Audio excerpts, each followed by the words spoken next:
Hello, everyone. This is Steve with My Audio Stuff, and do I have a treat for my listeners once again today? From 1994, 1995, and brand new, well, okay, it's not brand new, but I ordered it brand new. This is an extremely rare dual cassette deck from Technics. You're not going to find a lot of these on eBay, I don't think, or anywhere else. This was, at the time, 1994-95, their top-of-the-line dual cassette deck, the RS-TR 979. And this is an interesting deck, primarily because of the enormous cacophony of features that this thing has. Most dual cassette decks, regardless of the manufacturer, would give most of the features for deck 1 or the A deck, and then deck 2 or the B deck wouldn't have as many features, and that was just the way it was. But this deck, both of the decks on it have an equal number of features. There is no compromise between the decks. Each of these decks is logic controlled auto reverse, logic controlled fast forward, rewind. Each of the decks, if you look at the controls here, features TPS, which of course is the tape search function. You can find your songs that way, either in the rewind or fast forward mode.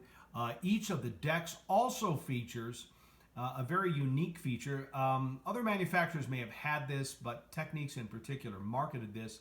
It's known as, and I'll show it right here, ATC. And ATC is the auto bias, auto Dolby level feature.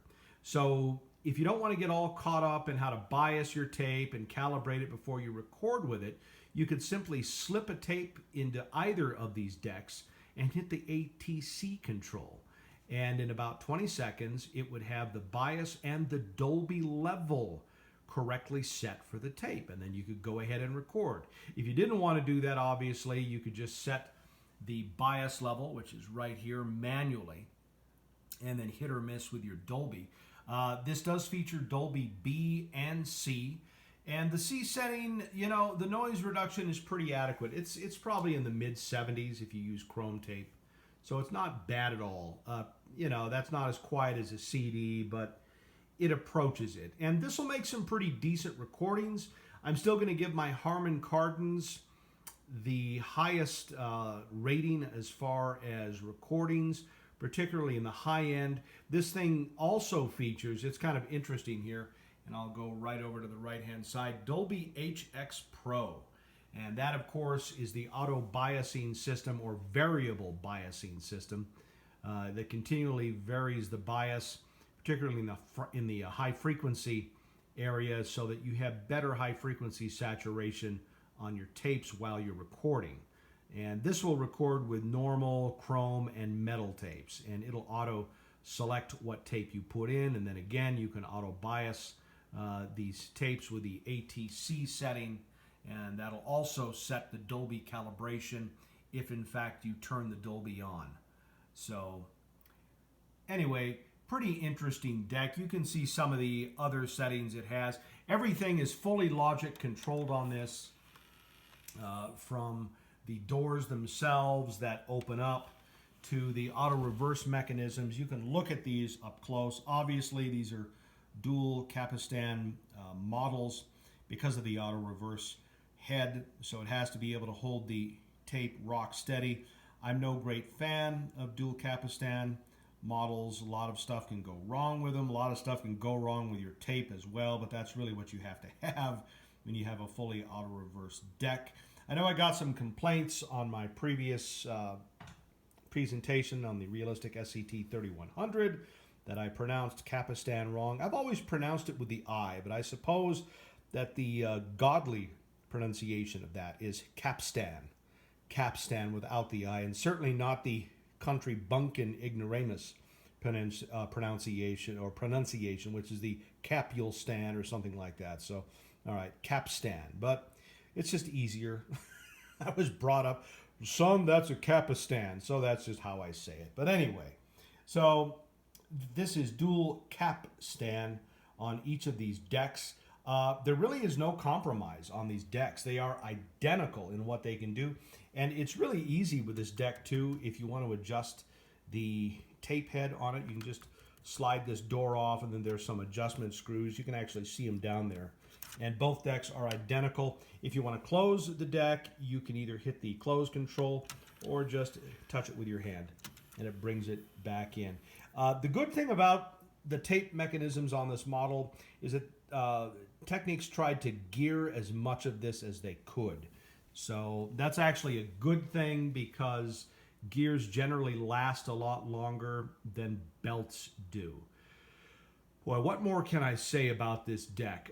It is set up so that you can do auto reverse with either of the decks, and there's also a setting on this thing, and most of the later decks would have it, via the auto reverse button, where you could set up the A deck or deck 1 to play both sides 1 and 2, and then when it exhausted that, it would automatically go to the B deck or deck 2, which then would play sides 1 and 2. And so what that means is that with this deck, if you put two 120-minute tapes in this thing, it'll play for 4 hours, and then it'll just go right back to the very first deck and exhaust that tape, side A, side B, and then go to deck 2, exhaust it, side A and side B.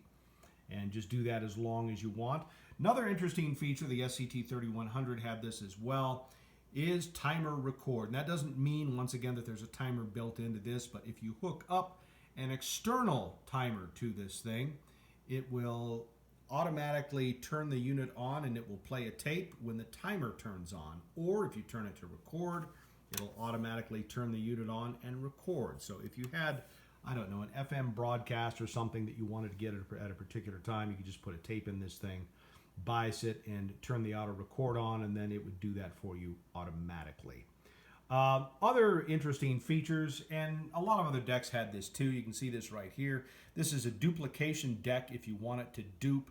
So you could either duplicate at regular 1-to-1 speed between deck 1 and deck 2, or you could hit it to dual speed. Generally, the fast duplications are not going to give you the same kind of